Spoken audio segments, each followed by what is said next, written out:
Le débat sur le pouvoir d'achat des classes moyennes est revenu au premier plan. Et si l'hypermédiatisation du récent ouvrage de Thomas Piketty n'en est pas le déclencheur, il est révélateur de la prégnance du débat aux États-Unis. Pourquoi?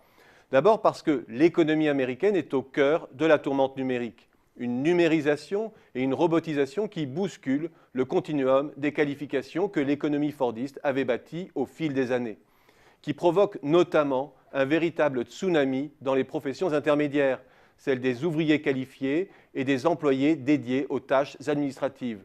Une révolution qui polarise le marché du travail en deux groupes, celui des stars et superstars du net et des grandes entreprises en réseau, un petit nombre d'individus qui captent l'essentiel des gains liés à la croissance, pour reprendre le jargon des économistes, qui s'approprient l'essentiel de la rente technologique. Et de l'autre, un nouveau prolétariat désorganisé au service de la nette économie, dans les entrepôts, le transport, la surveillance, la masse invisible au service de la fluidité de nos grandes plateformes du net, ou disons plutôt qui met l'économie réelle au diapason de la fluidité du net. Cette fracture et la casse qu'elle engendre dans la classe moyenne, l'économie américaine la vit à plein. Il suffit de regarder le taux d'emploi américain. Il est déjà loin, le temps, c'était en 2000, où les États-Unis étaient le champion de l'employabilité.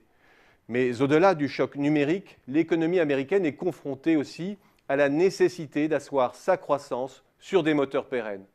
Pour une économie dont plus de 90% de la valeur ajoutée est destinée au marché intérieur, le pouvoir d'achat des classes moyennes est un élément décisif. Quelque chose que l'économie américaine avait oublié un temps grâce au subterfuge du crédit, mais dont la crise des subprimes a révélé les limites. Croître, pour la principale économie du monde, c'est réinventer un nouveau compromis fordiste. D'abord, en réinventant les passerelles entre le travail non qualifié et qualifié. Autrement dit, les qualifications intermédiaires qui naissent d'une nouvelle alliance de l'homme et de la machine. Car l'ascenseur social ne peut fonctionner qu'avec ces passerelles.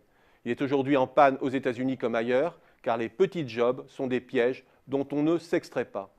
Ensuite, en remettant en place une fiscalité et des conventions sociales redistributives.